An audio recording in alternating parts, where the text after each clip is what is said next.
Welcome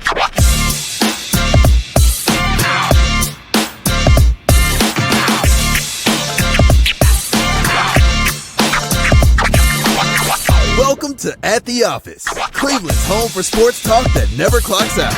From the latest headlines to heated debates, we're diving into everything sports. It's your hosts, Noah, John, and Erik. Cleveland! Welcome back to At the Office, the show where we talk all things Cleveland sports. I'm your host, Noah, joined by my co-host, Erik, and you can join us too here at the office. All you got to do is call us, text us, 216-260-3433. That's 216-260-3433. Always leave a comment as well. We will pull it up on the screen. We will talk about it. We will say what you have to say and react to it live on the show. But that's enough of me yapping. Erik, how you doing, buddy?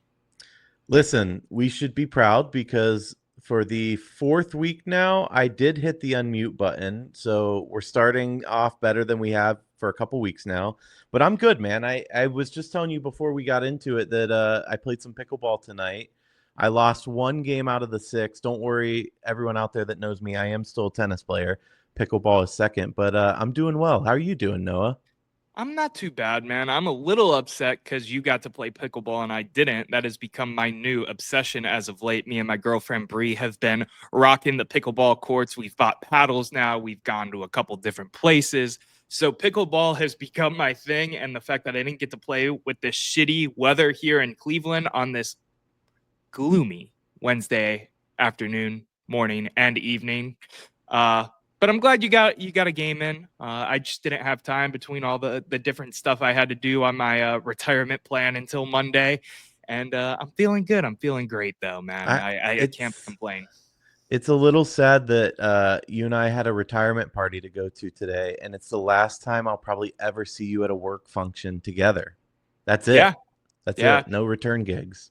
Hey, greener pastures, my friend. That's just kind of how it goes sometimes. And I know you know that. For sure. Listen, we have a great show planned for everybody here. We have a special guest from Dogs by Nature, Barry Shuck, coming on a little bit later. But first, we got to kick it how we always kick it, and that is with 30-second takes.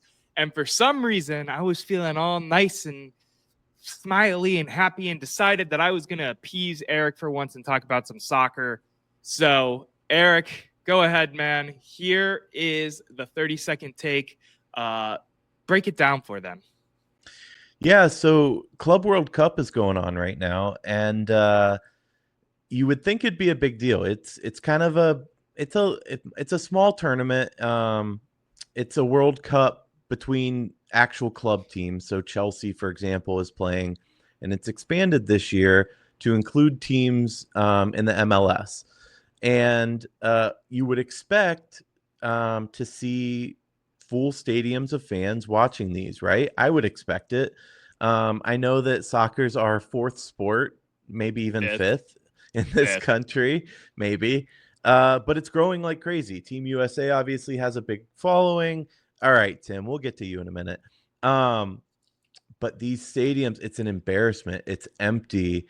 And honestly, we just look terrible from, I'm not going to bring politics into it too much, but from the political side of ICE saying that they're going to be at games to help with security, to absolutely sky-high ticket prices that nobody's buying, and now they're trying to give them away, to weird game times on a Monday afternoon that nobody can watch. It's a failure of an event, and it makes me wonder how we're going to handle the actual World Cup next year. Yeah, so that was your intro and your take, or do you have a take on this? Oh, no, that was pretty much it. Okay. I was wondering why you didn't throw the 30 seconds up, so I was just I may or may not have forgot to put the timer in together, so I will throw my own take in here. And Tim Lyons is completely right. The main reason that this is a flop as of right now is because the only football we care about in America is the NFL and college football. I think the marketing has been the biggest part of this as well, because I know there are plenty of, club team fans here in I almost said Ohio, not just Ohio, but the United States. But I didn't even know this thing was going on. And I'm friends with a dude who is a diehard soccer fan. I had no idea this was a thing. I had no idea that it was here in the States. I had no idea that MLS was involved with any of this. It's a marketing failure to me at the end of the day, as much as it is, trying to compete against the Goliaths of NFL and the NBA and even the MLB and NHL at this point.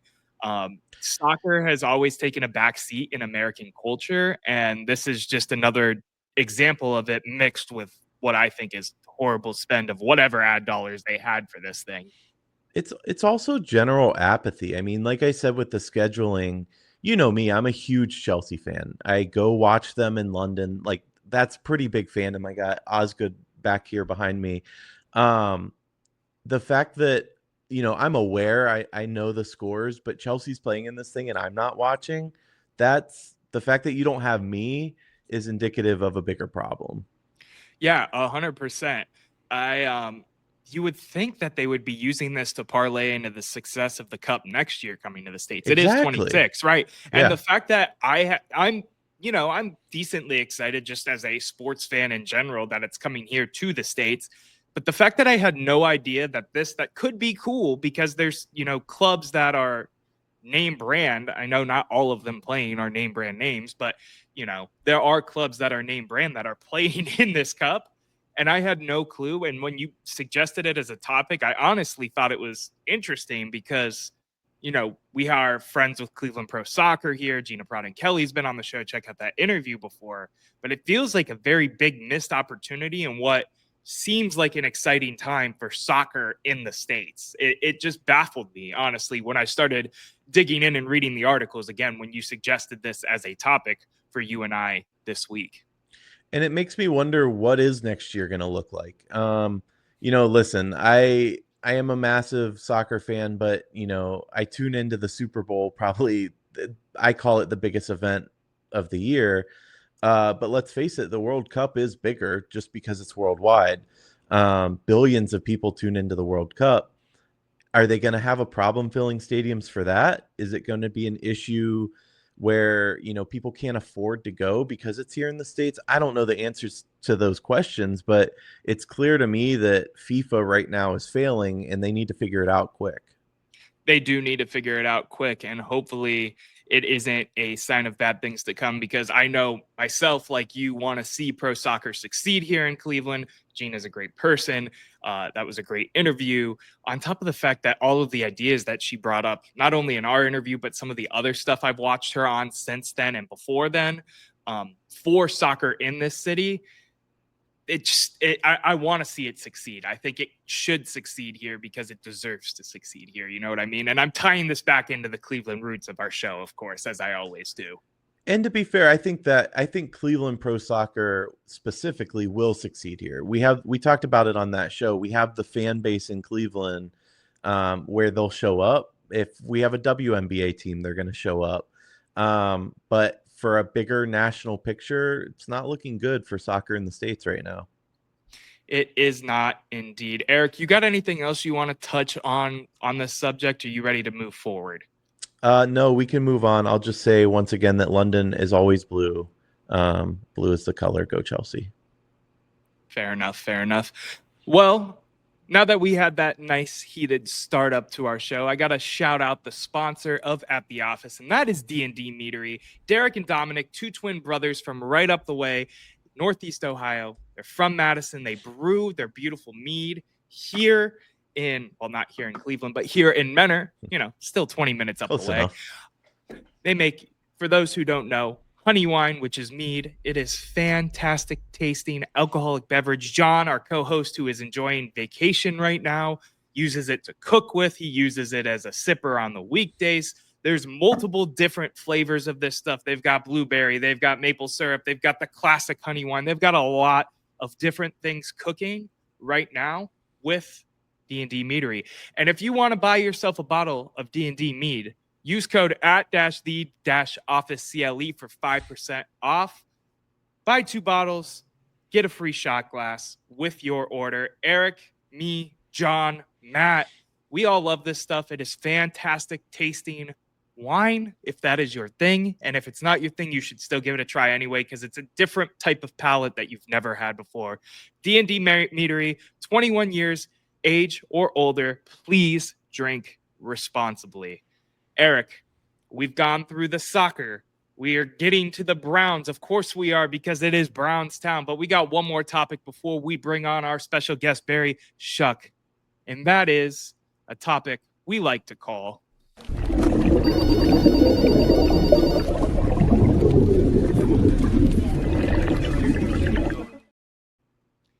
Around the Water Cooler. And the question today is, should the Cavs pay Ty Jerome $40 million plus? So there was an article that came out. It was a push notification from ESPN talking about what some of the bigger name free agents might command in free agency. So I'm going to list off what it says here. Best free agent fits: Cleveland, Atlanta, Brooklyn, Charlotte, Sacramento. Talking about, again, Ty Jerome. The deal I'd offer: 4 years, $40 million. So, Erik, I ask you the question, man. Is he worth 4 years, $40 million to you? Because I think he is, but I'll let you say what you have to say first.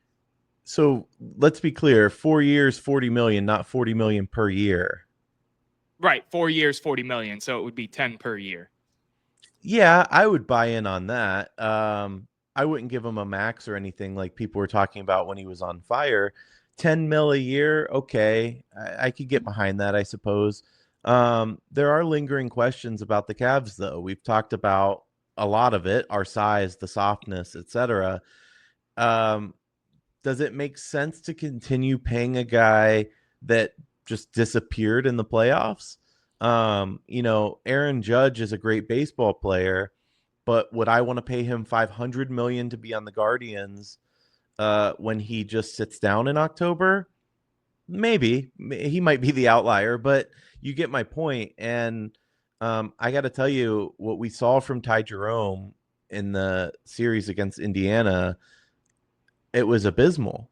And this is a guy that creates his own shot. This is a guy that, he was open. He was just missing. So to question whether or not we offer him a contract, 10 mil a year, I think that's in the realm that makes sense.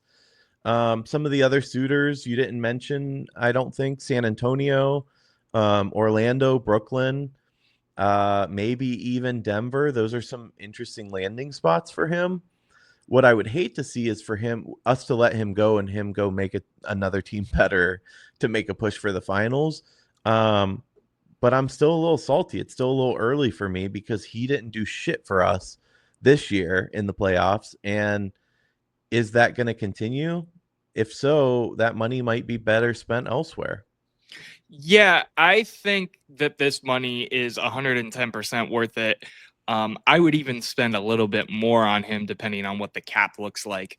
We shelled out $11 million to Isaac Okoro last season. So to say that it's even a question at 10 mil a year for Ty Jerome, even after the playoff blunders that he had, I'm 100% all the way in on signing Ty Jerome for, 10, 15, 17 max. Again, I don't know what the salary looks like in terms of the cap. I don't have those numbers up.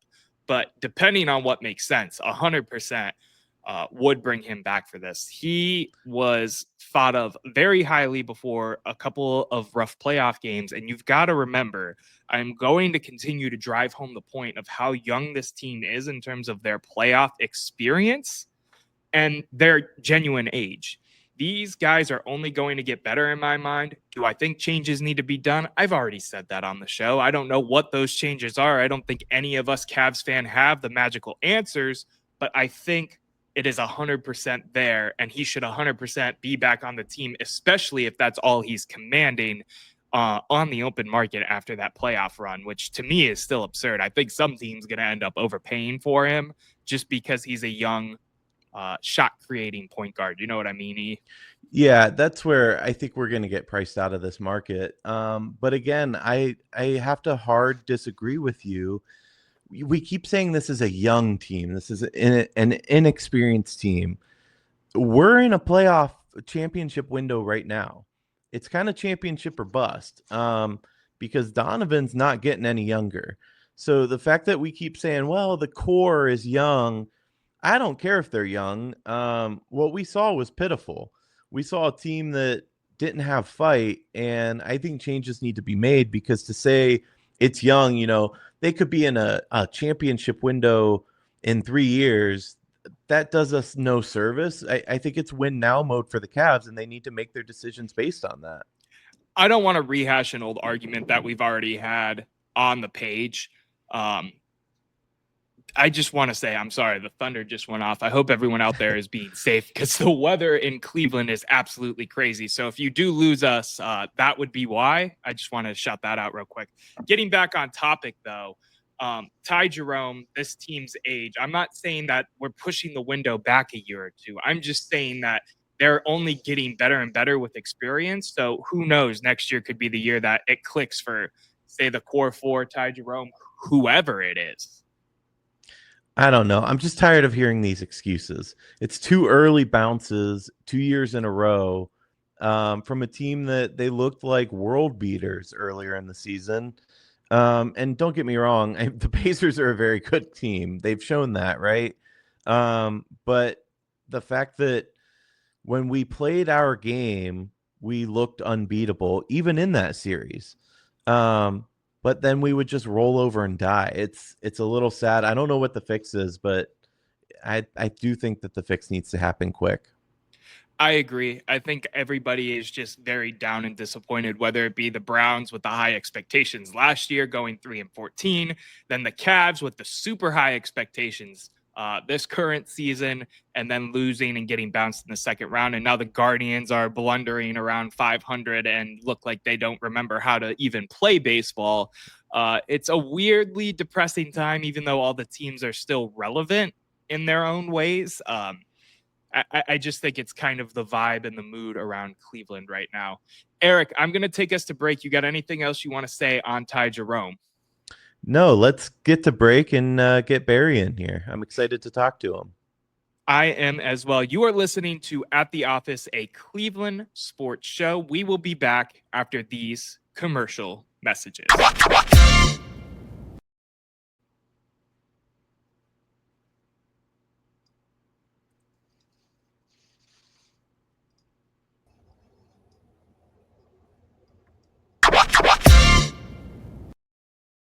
And we are back at the office talking all things Cleveland sports. Don't forget to hit a like, subscribe, follow us on all the socials at the office CLE.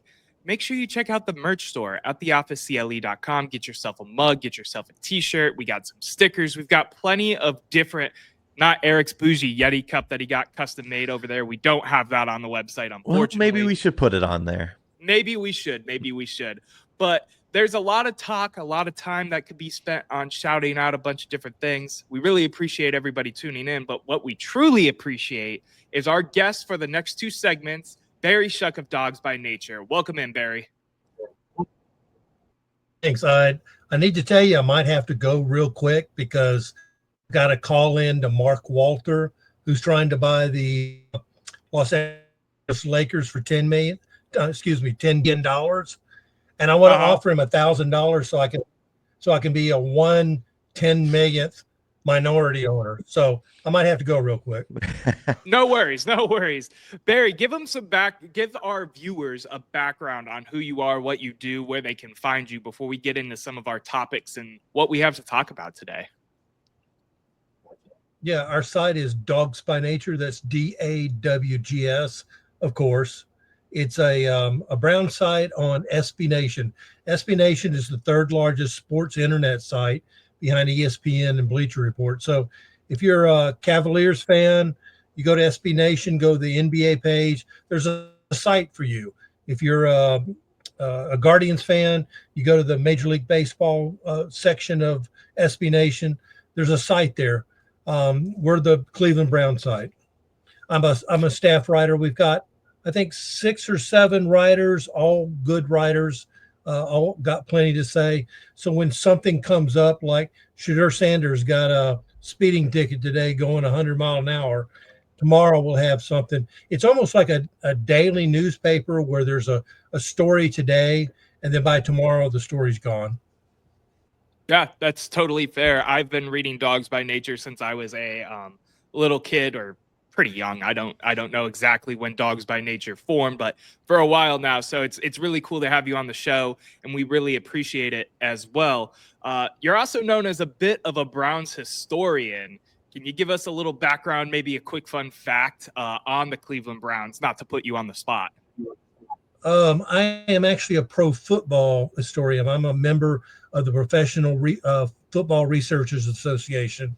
I can tell you something you didn't know about every NFL team, but I also go with other leagues. I did a story on the very first women's tackle football who happened to be in Cleveland. I can tell you anything about the World Football League in the 70s. There's a new arena league out now called Arena Football One. Tomorrow, I'm interviewing the CEO of Stadium Mustard, which is a Cleveland, tradition. So I go a lot of things. But if you want a tidbit about the Browns that maybe you didn't know, do you know why they wear orange helmets? I feel like we might have talked about this in the DMs. Erik, do you know why they wear orange helmets? No, why, Barry? Well, the first 4 years they wore white leather helmets. Well, why did they go from white to orange? When they merged into the NFL in 1950, the NFL had a rule that teams could not play with white helmets, light colored helmets, white pants, or light colored pants. And the reason is they played with a white football at night. So they were still wearing leather helmets for 1950, 1951. Paul Brown chose orange. I don't know why he chose orange over brown. He chose orange. So for night games, they wore orange helmets. Day games, they wore white helmets. And then in 1952, a new brand of plastic helmets came out, and he ordered the entire team orange helmets, and they've been orange helmets ever since. Except the not so traditional throwback white ones that they wear now, right? Yeah, but that helmet is not a throwback. It's a new helmet. 2023 when it started, because the old helmets didn't have stripes. New helmet, even though it's white, has stripes. The more you know. I appreciate the tidbit. Just something to parlay off of that real quick before we get into OTAs, mini camp, and adding a wide receiver potentially as well. The Browns are rumored to have, well, they're not rumored, they're confirmed, I believe, to have a new helmet coming this year. Do you think we're going to see the Brown this year finally, or what do you think is going to happen there, Barry? We're going to see the where now? What'd you say?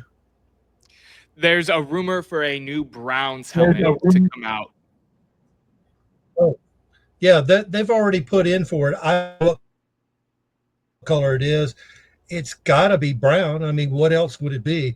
I do know that they're a team that's not going to go with alternate colors like black, gray, beige.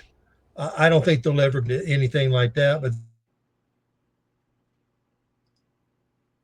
they've got to just take the stripes off.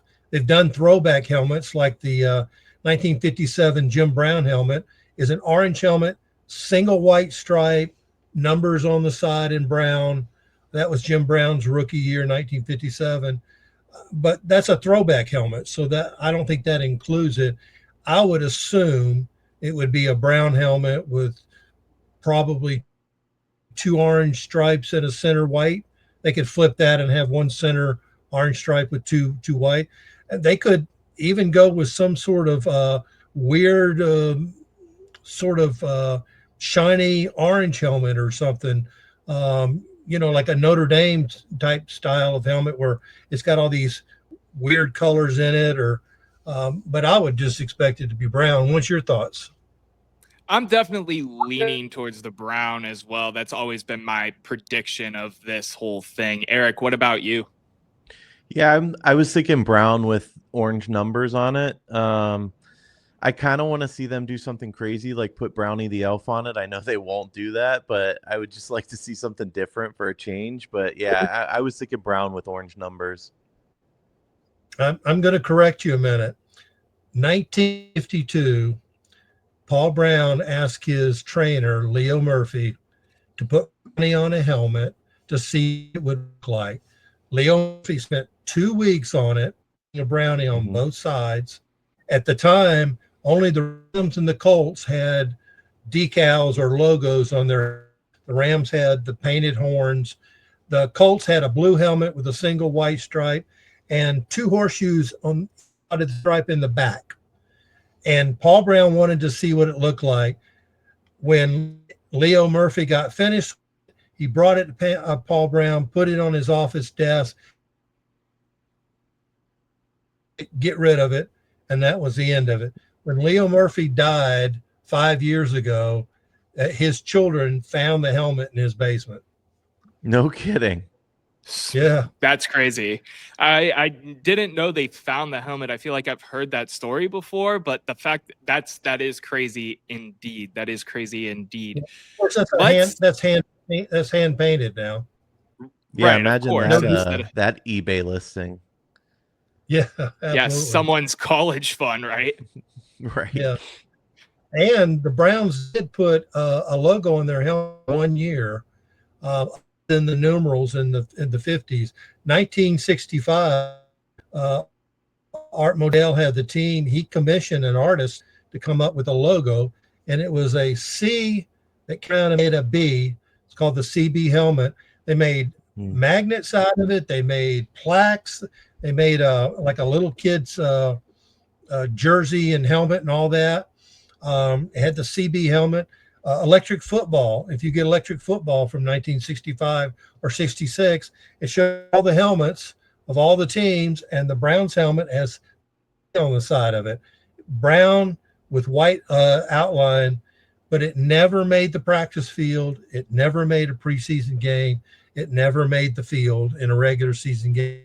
I've interviewed 4 guys from the 1964-65 team, and I asked them about it. None of them ever seen it. None of them knew anything about it.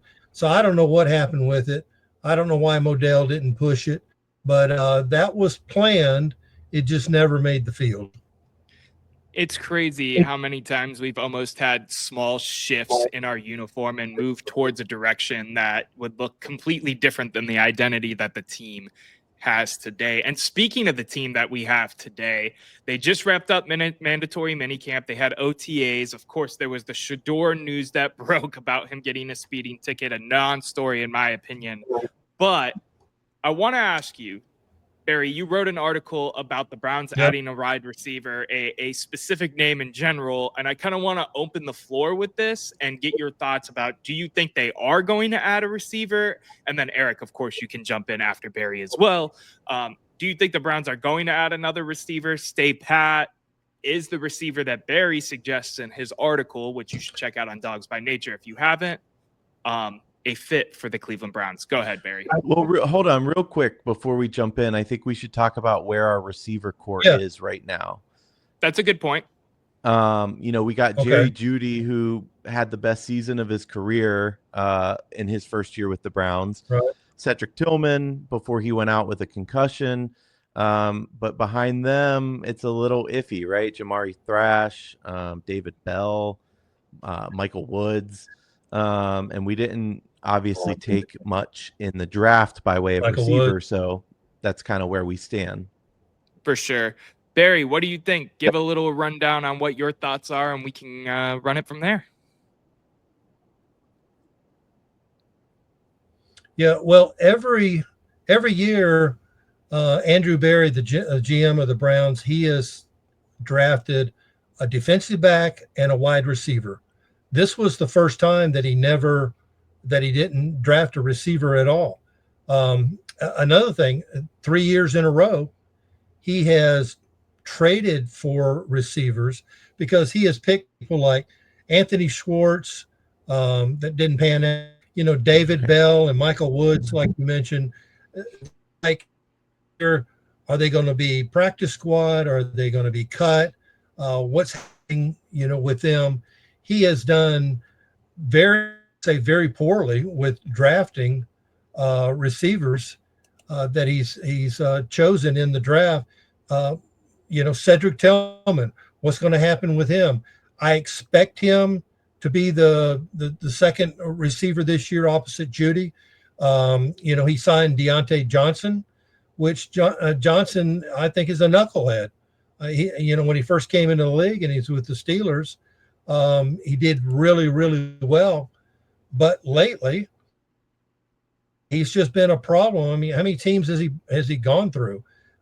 Is he going to be the Deontay Johnson from the good days, or is he just going to be the knucklehead days? Well, what Andrew Bear has done instead is traded for his receivers because he can't draft a good receiver. He traded for Amari Cooper, traded him last year, got a little in the two, traded for.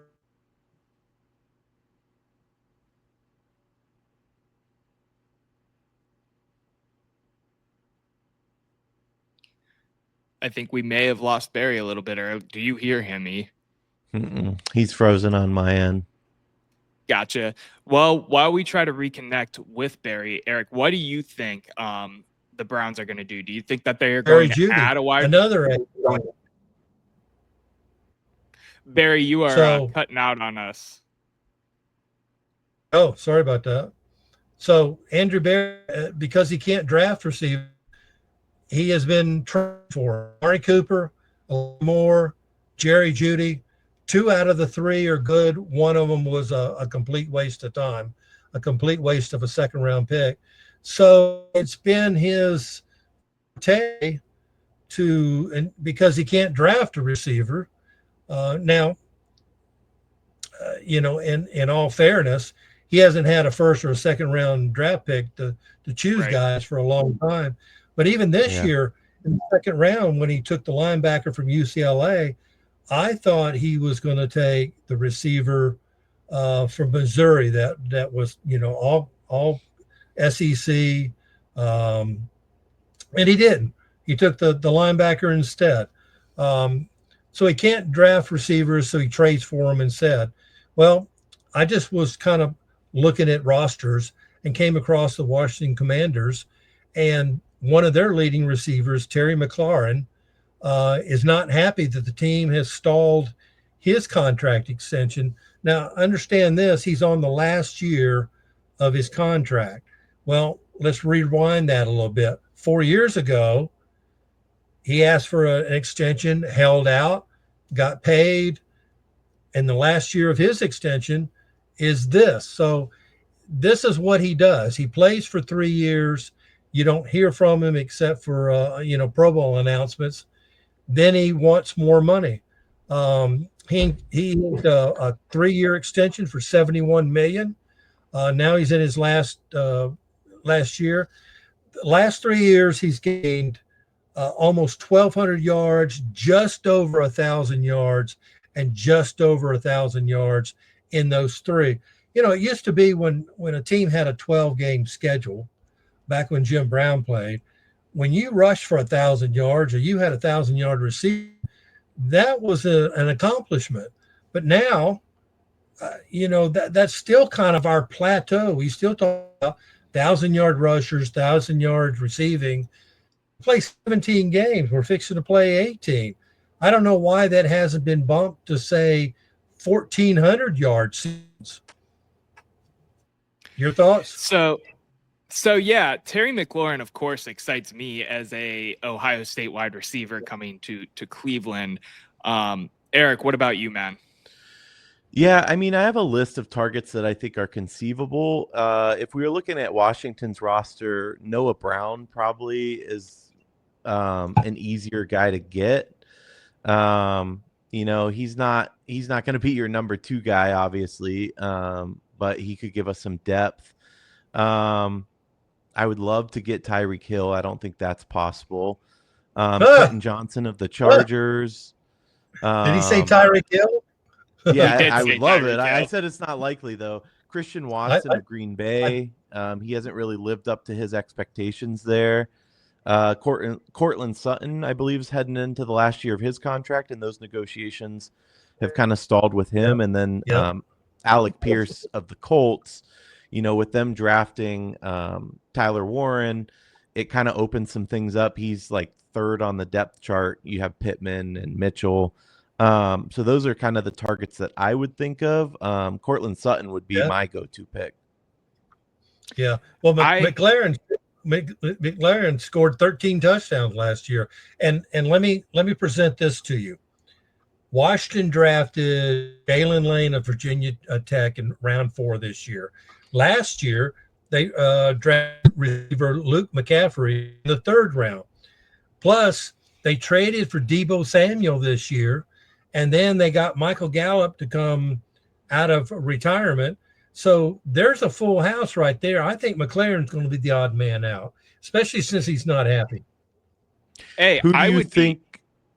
Sorry, go ahead, Noah. No, I would just say I'd be ecstatic because I've always thought Terry McLaurin is underrated in his own right, just being on the Commanders, Redskins football team roster for all these years, and having him in the orange and brown. This fan base is going to embrace him wholeheartedly. Go ahead, Erik. No, I was just going to ask, what do you think we'd have to give up, Barry, to bring McLaurin in? Well, before he's traded, you would have to renegotiate his contract. The same thing happened with Jerry Jeudy, basically. Right. DK Metcalf, I think, is going to be what McLaren is going to be looking at. He was traded from the Seahawks to the Steelers, signed him to a 4-year, $132 million extension. I don't think the Browns will be doing that, but that pays Metcalf $33 million a year. I think McLaren is going to want something close to that, 28, 29, 30 million. He may get that kind of deal. It does illustrate what is most likely the salary that he's won. I think it would only make sense to work out these details before the deal is done, though. Yeah, I think you're right, spot on with that thought process too. I wanted to mention a couple other names and get your guys' reactions on them. Chris Olave is a guy that's been mentioned towards the Cleveland Browns a little bit as well. Amari Cooper, is anybody up for the reunion on that one? Sure, why not? Barry? What is he, 35, 36? He's like 30s. Maybe, yeah. Okay. They traded him to the Bills. The Bills haven't re-signed him. Why? 31. He's 31. Yeah. Okay, younger than I thought. Why didn't the Bills sign him? That's a good point. He was not great with them last year. Mm-hmm. So, anytime you hit the 30 mark for defensive ends, cornerbacks, and wide receivers, you're on the wrong side of 30 from that point on. For sure. Brandon Ayuk, do we think those rumors might open up yet again here in Cleveland? No. No, I would pass on that too. And Chris Olave, I don't know. He really hasn't just busted out like he should have. The first 2 years he had over 1,000 yards, but last year he had 400 yards, 32 catches. He had 87 the year before. So we would be getting a guy that's got 32 catches. That's why we got rid of tight end Harrison Bryant. He had no catches. He had no yards. You had Derek Carr go down with an injury. I mean, I'm not making excuses for him, but I think that matters as well. I think it also fits. I think it also fits the Andrew Berry. Yeah, he had one touchdown last week. One touchdown. I think it fits the Andrew Berry. I want to do a reclamation project on a wide receiver that was once highly regarded. We do that all the time. Elijah Moore is an example of that. And I think it would just get us excited as Ohio State Buckeyes and Browns fans, because there's obviously a lot of crossover there in between the two teams. Yeah. Elijah Moore was a way valuable second-round pick. He did nothing for us. The play in Browns history was Jets.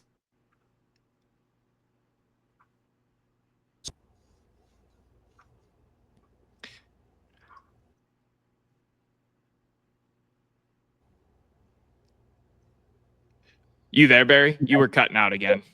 Yeah. I think it's your electrical storm. It might be indeed. It might be indeed.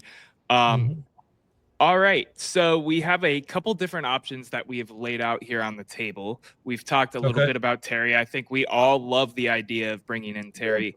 Barry, I also want to know what your thoughts are off of everything that you've seen with Brown's minicamp thus far, as well as OTAs. What do you think the outlook of this team is going to look like, and that type of thing as well? Well, as far as OTAs go, the whole focus on the Browns right now is the quarterback room. That's what everybody's going to be looking at up until week 1.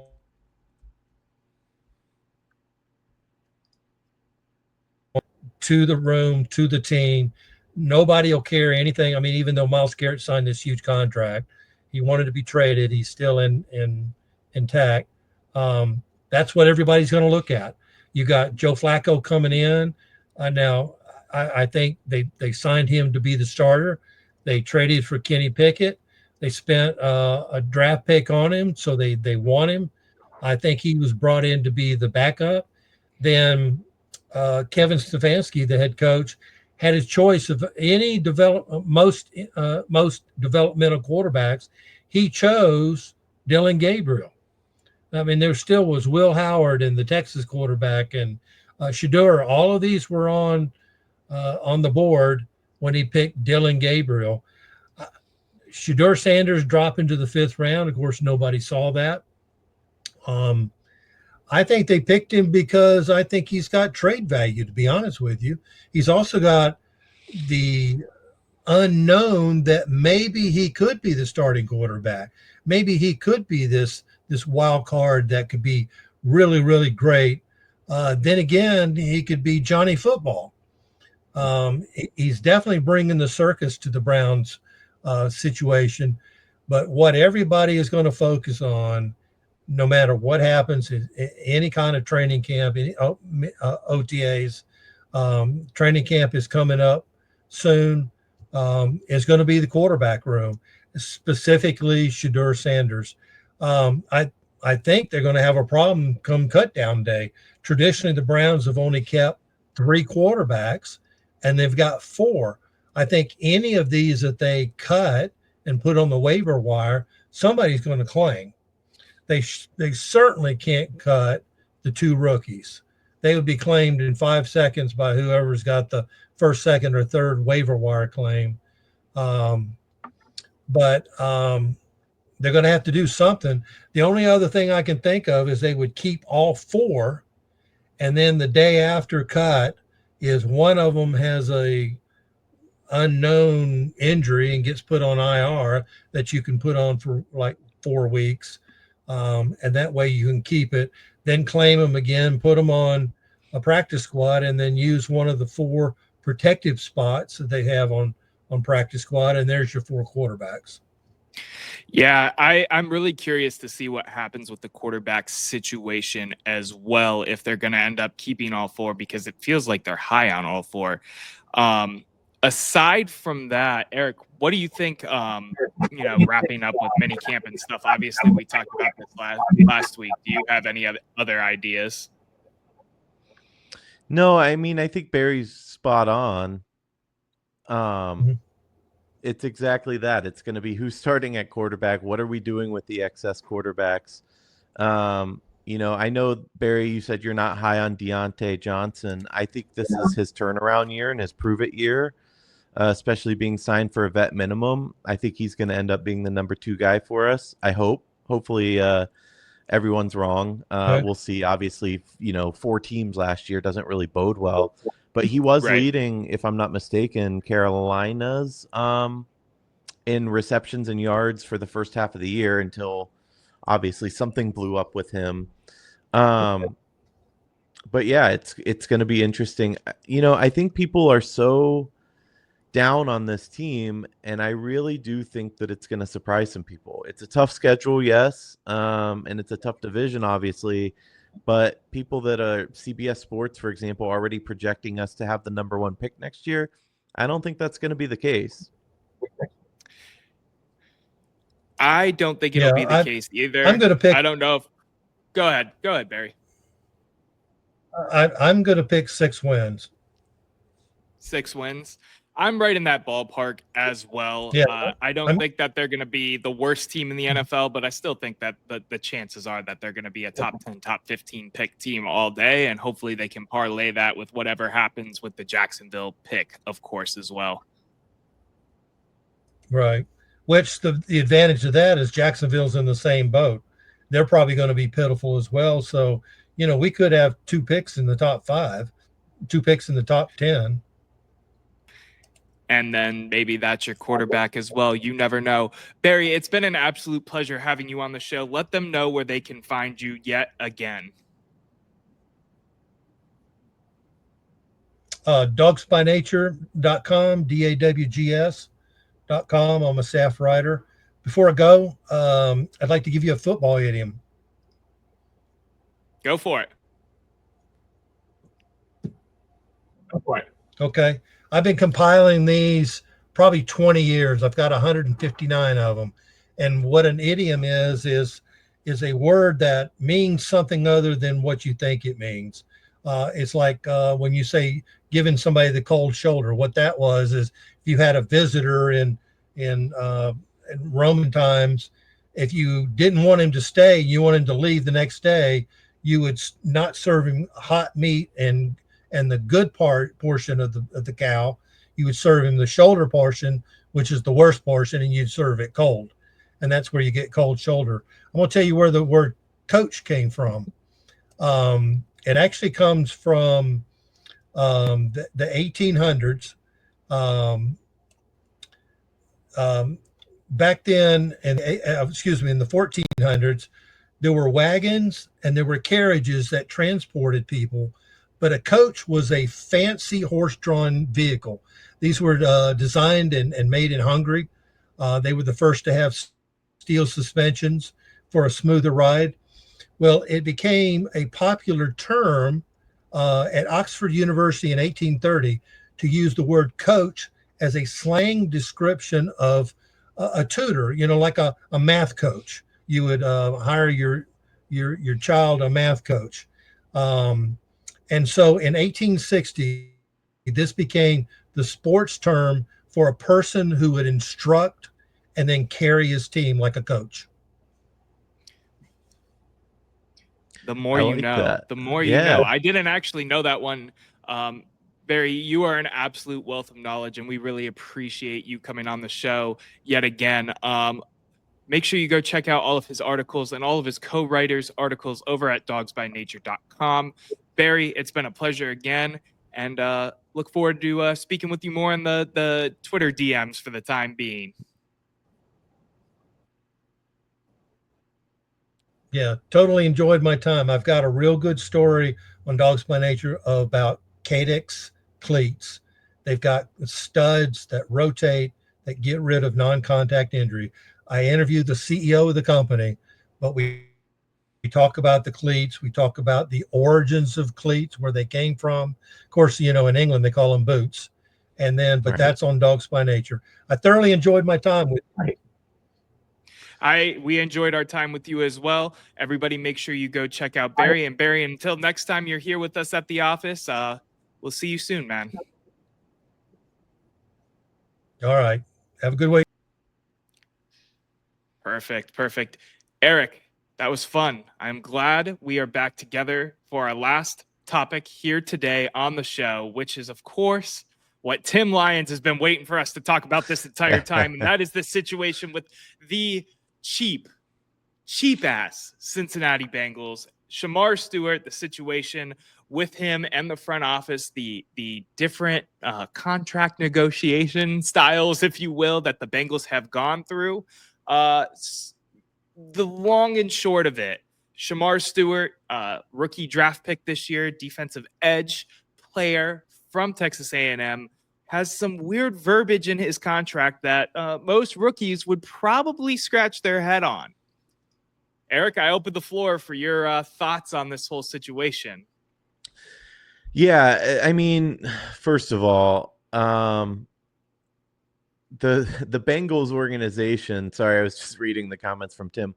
The Bengals organization, I don't know what you call it, Tim. I mean, what they're doing with Hendrickson is exactly that, cheap.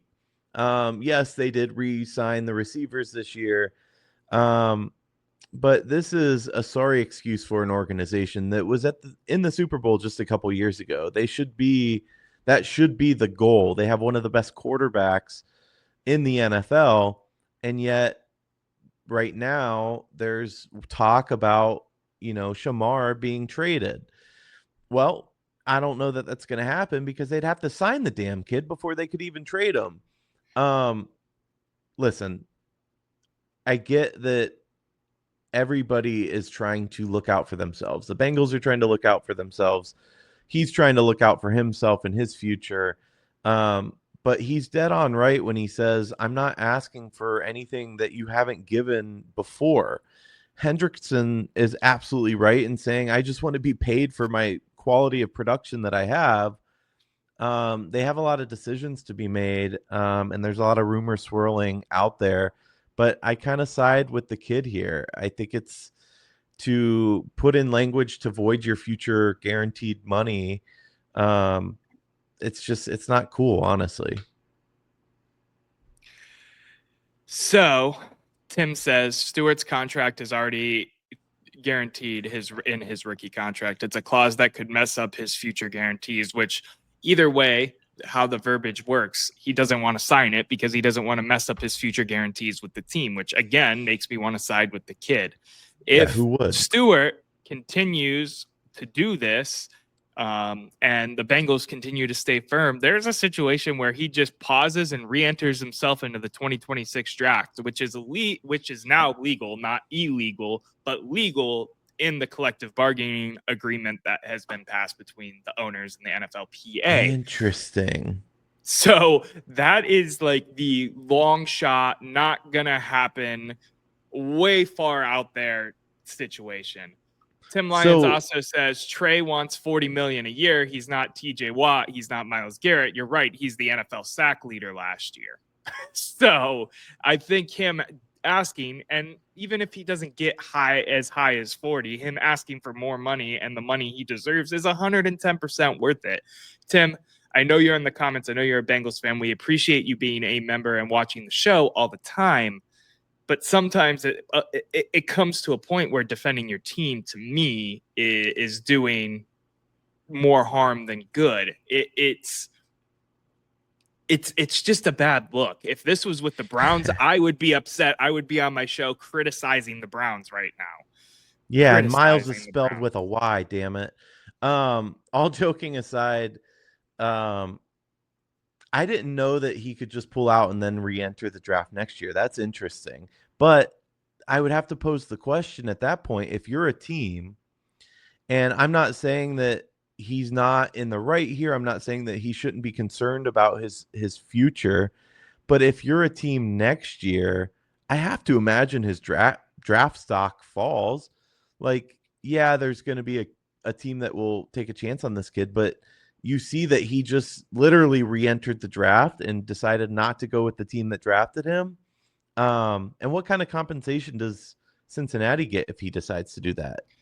I don't know if there's a compensation package that you get if he decides to do that. And maybe I can be proven wrong by Tim Lyons himself.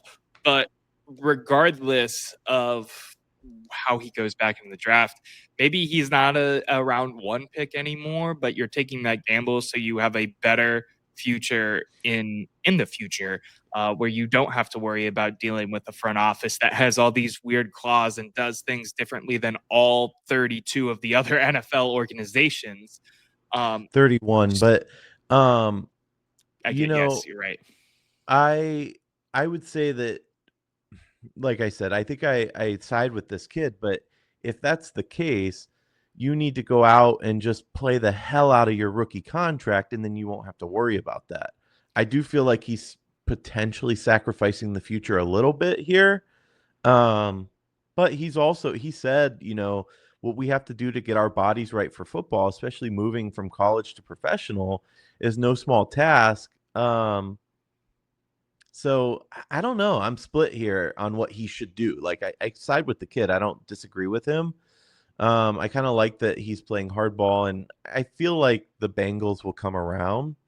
I don't think they want the headache of both him and Hendrickson looming in the background as we head into the season, but I could be wrong.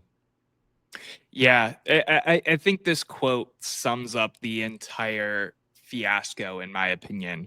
I'm 100% right. I'm not asking for nothing, y'all, in quotations, the Bengals have never done before. But in y'all's case, y'all just want to win arguments more than winning football games. Having your first round rookie say that, just to me, screams an absolute mess for that team down in Kentucky. And I'm not trying to be super diggy and shoot shots at a franchise that has done better than us in recent memory, but the Browns aren't doing this. At least we're shelling out money and signing our draft picks. I'm pretty sure all of them are signed. If not, it's just Quinshon at this point, and there's still plenty of time for that. And he was at all of his camps and all of that anyway. It's just a bad look to me, and it doesn't help build what many fans like Tim in our comments, like many other Bengals fans and, AFC North fans in general. I'm sorry. I'm going to put the swear on the screen. Tim said, "Oh, F you, Noah. Don't say team down in Kentucky. Your team is in Baltimore." Art got sad of losing. So that's fair. That's fair. Let me get back on track, though. Let me get back on track. This whole situation is not helping shift the narrative of the Cincinnati Bengals whatsoever. It is going to continue to push the cheap narrative, whether you believe in it or not. It is going to continue to run the push the unfair, ran poorly narrative, whether you believe in it or not. It's just continuing to perpetuate a cycle that is not going to help this team win Super Bowls, which for me as a Browns fan, I'm totally cool with. Screw the Bengals. But in terms of the discourse of the NFL, it's just a horrible, horrible look. Yeah, and listen, Mike Brown, I think, is the owner. Mike Brown is worth like $3.9 billion. But the man was born in like 1935. I think he has very old school values. He's very cheap. And he sees himself as the owner. And I think you get what I mean by that. I think it's time to move on. It's time to sell the team. You're not doing anybody any favors anymore in Cincinnati. Tim, chime in real quick in the chat. How do Bengals fans feel about ownership?